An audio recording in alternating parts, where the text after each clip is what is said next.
Study IQ IAS, अब तैयारी हुई अफोर्डेबल।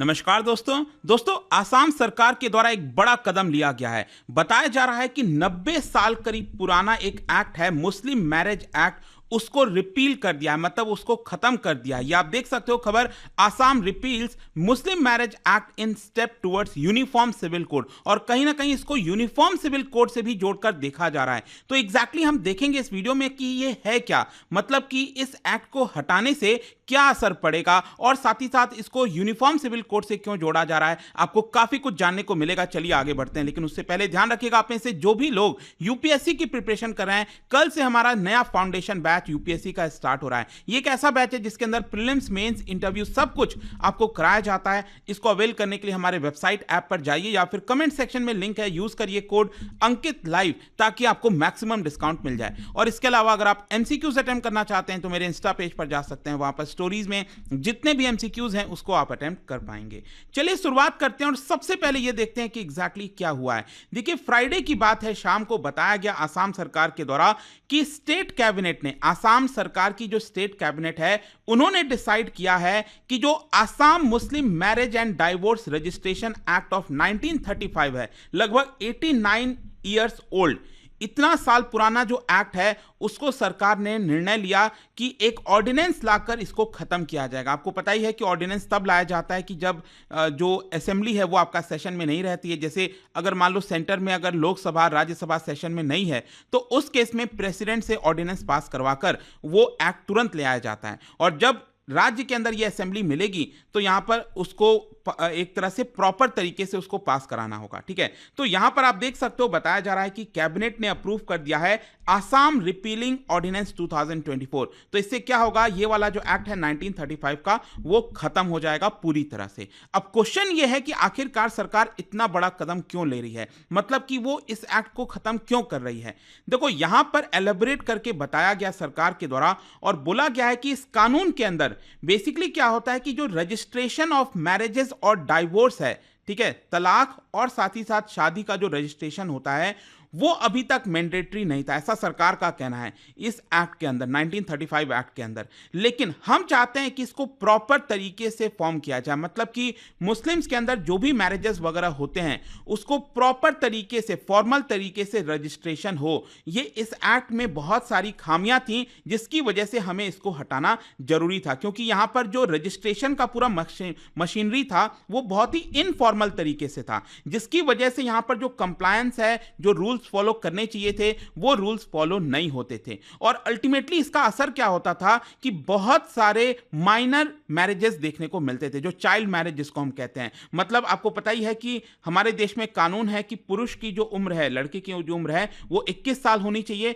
और जो फीमेल की उम्र है कम से कम 18 साल होनी चाहिए। लेकिन ये वाले एक्ट की वजह से क्या होता था, यहां पर बहुत सारे चाइल्ड मैरिजेस देखने को मिलते थे और साथ ही साथ इसको मॉनिटर करना भी बहुत ज्यादा मुश्किल हो गया था। ये आप देख सकते हो, कल ही हिमंता बिस्वा शर्मा जी ने ट्वीट करके बताया कि ये जो एक्ट है इसके अंदर कई ऐसे प्रोविजंस थे that were allowing marriage registration even if the bride and groom had not reach the legal ages. मतलब जो लीगल एज है वो बिना पहुंचे ही एक तरह से शादियां हो जाती थी। This move marks another significant step towards prohibiting child marriages in Assam. तो एक तरह से आप देखोगे तो पिछले कुछ समय से आसाम में एक मुहिम छेड़ रखी है, सरकार ने मुहिम छेड़ रखी है कि हम चाइल्ड मैरिजेस को खत्म करके रहेंगे। इनफैक्ट यहां पर एक एडवोकेट है नेकीबुर जमान, बेसिकली क्या था कि सरकार ने एक कमिटी बनाया था पॉलीगैमी को बैन करने के लिए। तो उस कमिटी के मेंबर थे नेकीबुर जमान। तो उन्होंने यहां पर बताया है कि ये जो कानून था वो बेसिकली मुस्लिम्स के लिए जो मैरिजेस और जो तलाक हो गया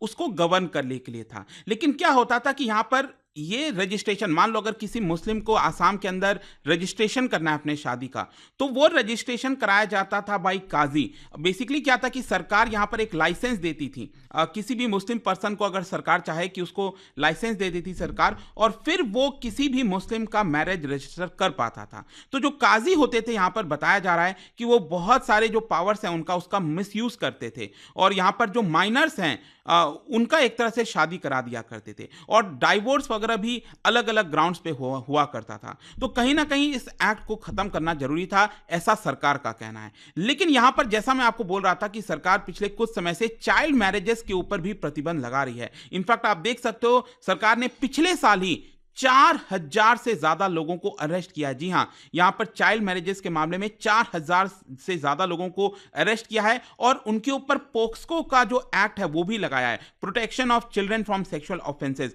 और गवर्नमेंट का यह कहना है कि 2026 तक हम आसाम में पूरी तरह से जो चाइल्ड मैरिजेस हैं उसको खत्म करेंगे। लेकिन यहां पर इसको लेकर विरोध भी हो रहा है। देखो, यहां पर कई लोगों का ऐसा कहना है, जैसे कि जुनैद खालिद जो कि एडवोकेट हैं, उनका यह कहना है कि अगर सरकार सच में चाइल्ड मैरिजेस को खत्म करना चाहती थी तो ये जो मैरिज एक्ट है, ये जो मुस्लिम मैरिज एक्ट जिसको सरकार ने पूरी तरह से हटा दिया, उसको हटाने के बजाय सरकार को क्या करना चाहिए था, उसमें प्रोविजन एक डाल देना चाहिए था कि किसी भी लड़का और लड़की की शादी एक लीगल एज के बाद ही हो सकती है, 18 साल और 21 साल के बाद ही हो सकती है। तो सरकार बस वो एक प्रोविजन डाल देती है एक्ट में। यहां पर पूरा एक्ट खत्म करने की जरूरत नहीं थी, क्योंकि पूरा एक्ट खत्म करने की वजह से क्या होगा, बहुत सारे जो मैरिजेस हैं वो अनरजिस्टर्ड रहेंगे। अभी क्या था, एटलीस्ट मुस्लिम्स के जो मैरिजेस वगैरह थे वहां पर वो आपका रजिस्टर तो होते थे, लेकिन अब ये एक्ट खत्म हो जाएगा तो वो रजिस्टर कैसे करेंगे। ऑल्दो सरकार का कुछ अलग तर्क है। सरकार का कहना है कि देखिए, आप स्पेशल मैरिज एक्ट के अंदर अपना जो शादी है उसको रजिस्टर कर सकते हैं।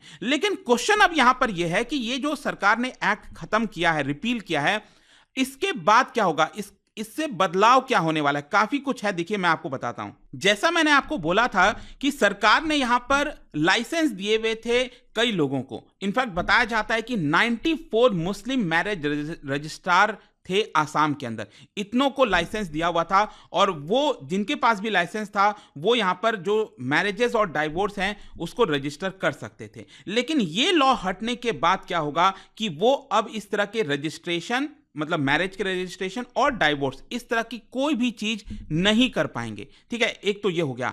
और इसके साथ साथ यहां पर अब क्या है कि सरकार ने जो डिस्ट्रिक्ट कमिश्नर हैं और जो डिस्ट्रिक्ट रजिस्ट्रार हैं उनको कह दिया है कि आप ये सारी कस्टडी में ले लीजिए। मतलब कि जो 94 मुस्लिम मैरिज रजिस्ट्रार्स हैं आसाम के अंदर, उनके पास जो भी रिकॉर्ड हैं वो आप अपने अंडर में ले लीजिए, ऐसा सरकार ने कहा है। और सरकार साथ ही साथ ये भी कर रही है कि 94 मुस्लिम मैरिज रजिस्ट्रार्स को हर एक पर्सन को यहां पर 2-2 लाख रुपए भी दे रही है, ताकि उनको कंपनसेट किया जाए, क्योंकि उनका जो लाइवलीहुड है वो अभी तक इसी से चला करता था। वो कुछ चार्ज करते थे मुस्लिम कपल से और वो रजिस्टर कर लेते थे। लेकिन क्योंकि अब यहां पर उनका लाइसेंस खत्म कर रही है सरकार, तो एक तरह से उनको कंपनसेशन में 2 लाख रुपए दिए जा रहे हैं। और इनफैक्ट आप देख सकते हो यहां पर जो आसाम के मिनिस्टर हैं जयंत बरुआ, उन्होंने कहा है कि अब जो मुस्लिम्स हैं वो अपने मैरिजेस को स्पेशल मैरिज एक्ट के तहत रजिस्टर कर सकते हैं। लेकिन इससे भी बड़ा क्वेश्चन क्या है, देखो ये एक्ट वाला तो पार्ट हमने समझ लिया, इससे भी बड़ा क्वेश्चन क्या है कि क्या ये एक अगला स्टेप है टुवर्ड्स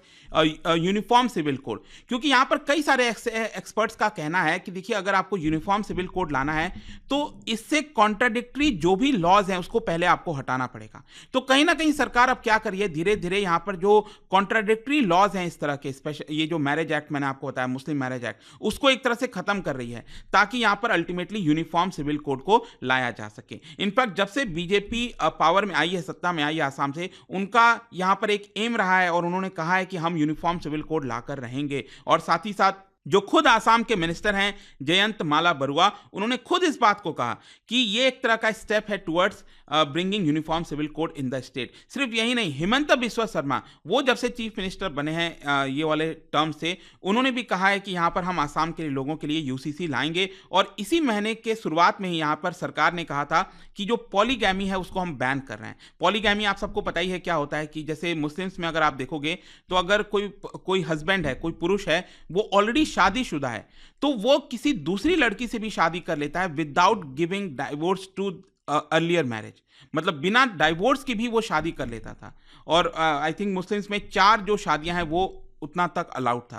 तो वो जो पॉलीगैमी है वो एक तरह से यहां पर बैन कर दिया गया। और उत्तराखंड के अंदर आपको पता ही है कि यहां पर जो पॉलीगैमी है और यूनिफॉर्म सिविल कोड है वो लाया गया, पॉलीगैमी को बैन कर दिया गया है। यहां पर सरकार का ये कहना है, आसाम सरकार का, कि देखिए हम तीसरे राज्य बनेंगे आगे चलकर जब हम भी यूनिफॉर्म सिविल कोड लाएंगे, उत्तराखंड और गुजरात के बाद। देखो गुजरात का मुझे नहीं पता, गुजरात में तो अभी इंप्लीमेंट नहीं हुआ है, लेकिन उत्तराखंड में तो ये आपका पास हो गया है और इंप्लीमेंट हो गया है। लेकिन अगर हम कंपेयर करें कि यूसीसी जो उत्तराखंड में लाया गया है उसका क्या असर है और जो आसाम में यूसीसी लाया जाएगा उसका क्या असर होगा, क्योंकि आसाम में इसका एक बहुत बड़ा इंप्लीकेशन होने वाला है।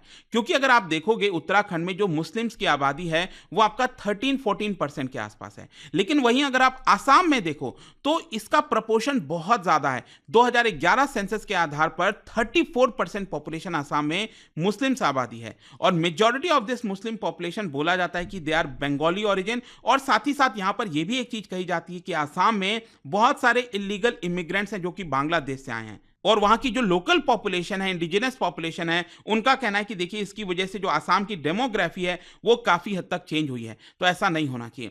तो इसी सारी चीजों को लेकर सरकार ये स्टेप्स ले रही है। आपका क्या सोचना है मुझे कमेंट्स में जरूर बताइएगा। एंड आई होप कि इस वीडियो से आपको सब कुछ समझ में आ गया होगा। और जाने से पहले एक इंटरेस्टिंग क्वेश्चन, क्या आप बता सकते हो, देखो मुस्लिम्स में आपको पता है 2 सेक्ट हैं, एक आपका शिया आपने सुना होगा और सुन्नी। क्या आप बता सकते हो शिया सेक्ट के अंदर यहां पर मेजर स्कूल कौन सा है उनका, शिया का?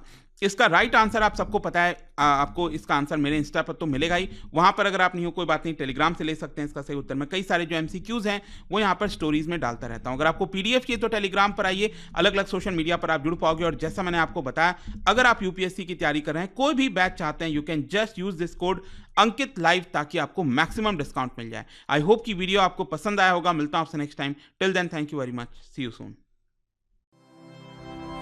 स्टडी IQ IAS, अब तैयारी हुई अफोर्डेबल।